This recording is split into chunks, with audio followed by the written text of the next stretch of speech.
saludándole en el amor del Señor, deseando ricas y abundantes bendiciones del cielo hacia sus vidas.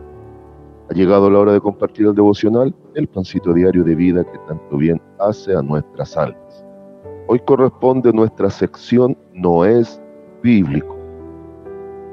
Y hoy, así como también estuve considerando hace unos días atrás algunas áreas de escatología, donde analizábamos lo que era el milenio,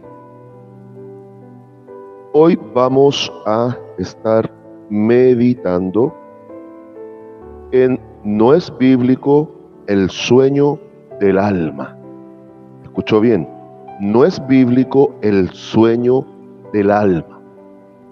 Hay quienes creen a pie juntillas firmemente que el ser humano fallece, se acaba la existencia en los días de la carne y nos vamos a un largo sueño.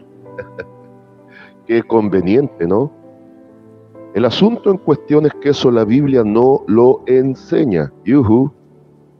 Así usted lo haya escuchado por años, así haya detractores a lo que la Biblia enseña y crean lo que la tradición oral de las iglesias han manifestado, así haya sectas como los adventistas que con su, comillas, gran teología elaborada enseñen que es una realidad. No es bíblico.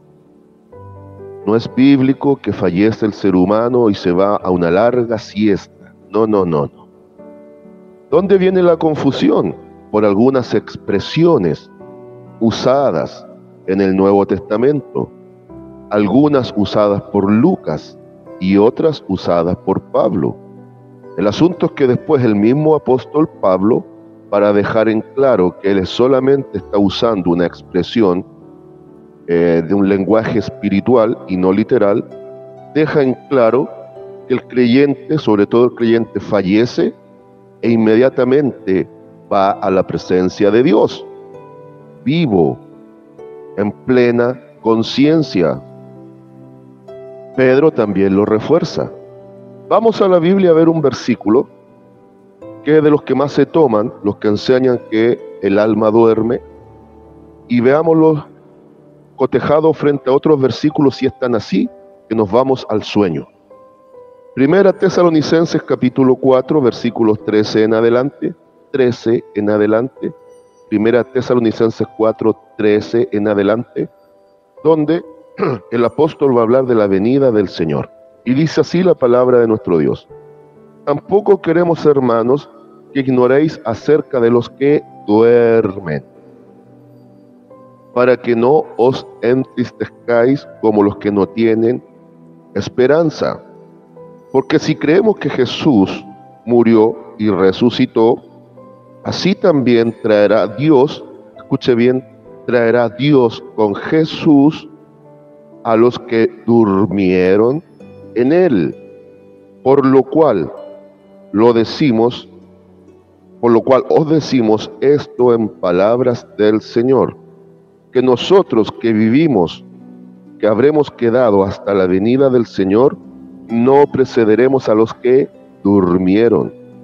Porque el Señor mismo, con voz de mando, con voz de arcángel y con trompeta de Dios, descenderá del cielo, y los muertos en Cristo resucitarán primero. Luego nosotros los que vivimos, los que hayamos quedado, seremos arrebatados juntamente con ellos en las nubes para recibir al Señor en el aire, y así estaremos siempre con el Señor. Amén. ¿Notó? En este pasaje hay varias expresiones de dormir, pero después el apóstol Pablo deja muy en claro que esa expresión dormir la está aplicando solo y precisamente a los muertos en Cristo. Entonces ya nos está dando el mismo apóstol Pablo la primera pista importante. La expresión dormir para los que fallecen solo se usa para los niños y para los creyentes. ¡Yuhu! ¡Ajá! ¿Escuchó bien? solo se usa para los niños y para los creyentes, y no en todos los casos. Lleve su mente al pasaje donde el Señor Jesús va a resucitar a la hija de Jairo. Búsquelo usted en casita y no me pida que le dé toda la mamadera preparada y en la boca, por favor. Búsquela dentro del contexto de los evangelios. El pasaje de la resurrección de la hija de Jairo. Búsquelo. Y el Señor dice que la niña duerme. Pero los discípulos, que eran tan lentos como nosotros a veces somos lentos, ellos pensaron que la niña estaba durmiendo una siesta. Lamentablemente hay cristianos que no disciernen estos versículos y piensan que eso es lo que sucede con el cristiano que ha fallecido. O incluso piensan que con todo ser humano pasa lo mismo. No, no y no. Cristo estaba hablando literalmente que la niña había muerto. Pero ¿cómo es esto que la expresión dormir solo se use en el caso de niños y en el caso de creyentes? Y la respuesta es sencilla, porque los niños en inocencia, no me refiero a estos niños delincuentes y ratas que hay hoy por hoy que ya saben las cosas y las hacen con maldad, allá no me voy a meter, pero quiero hablar de los niños inocentes que aún no dan razón de sí y que el pecado no ha cobrado víctima en su corazón. De esos niños, el pecado original con el que nacemos todos, en la obra de la cruz, también fue anulado.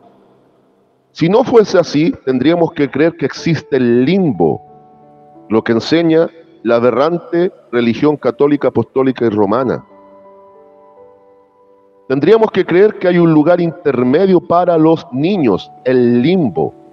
Y si el ser humano duerme, tendríamos que decirle tienen razón. Entonces existe el purgatorio, donde van las almas a dormir un rato hasta ver si salen o no salen de ese lugar y van al cielo o al infierno. No, amada iglesia, despierte de la inocencia y usted salga de la ignorancia. Hay solo cielo e infierno. Y nos vamos o al infierno al morir o al cielo al morir en plena conciencia. Entienda que la vida no está sustentada por el cuerpo.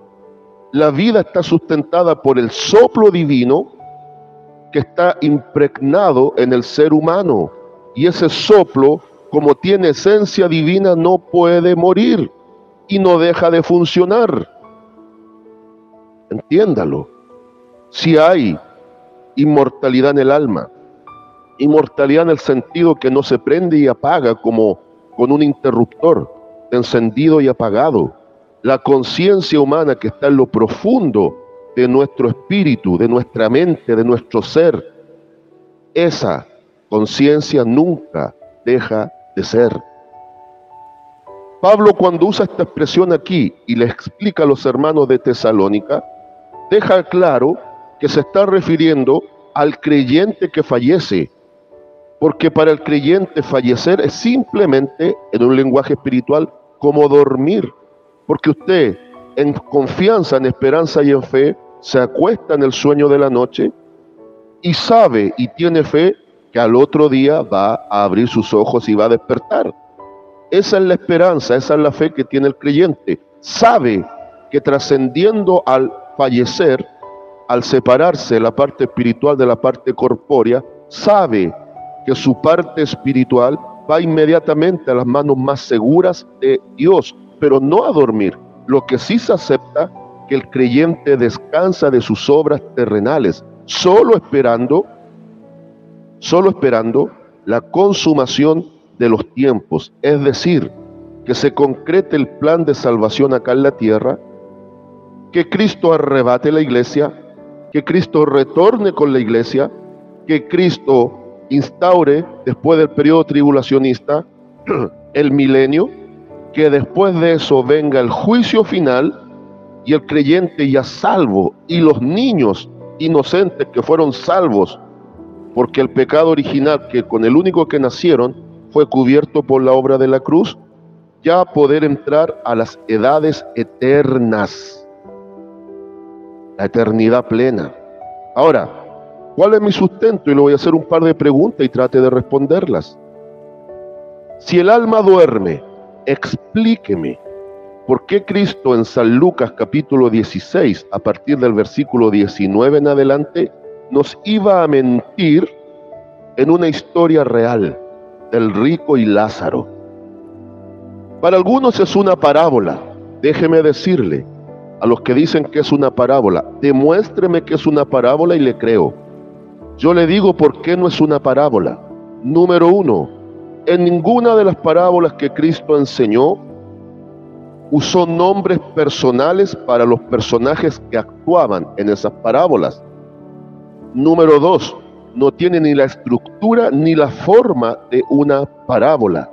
Y número tres, Cristo el Señor nunca para una parábola usó hombres de eminencia como Moisés o como Abraham. Por lo tanto, debemos aceptar que Cristo está hablando de una historia real en base a su omnisciencia, su todo conocimiento de Dios, para hacer entendible la realidad de la muerte. Si el alma duerme, ¿cómo es que el rico estaba en tormento? Si el alma duerme, ¿cómo es que el pobre Lázaro estaba en gozo junto en ese tiempo a los amigos de Dios en el seno de Abraham? Con la muerte de Cristo se acabó el seno de Abraham y podría ser que lo hagamos en una de estas meditaciones de estos días, explicar por qué ya no hay seno de Abraham. ¿Cómo es que si el alma duerme, el rico, Lázaro y Abraham estaban hablando si están durmiendo? Bien, ahora explíqueme otra cosita.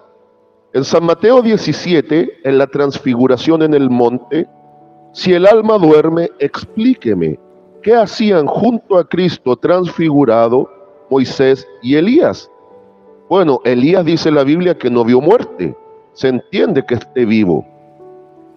Pero Moisés, si Judas dice que Satanás se disputaba con Miguel el cuerpo de Moisés, está diciendo que Moisés sí falleció.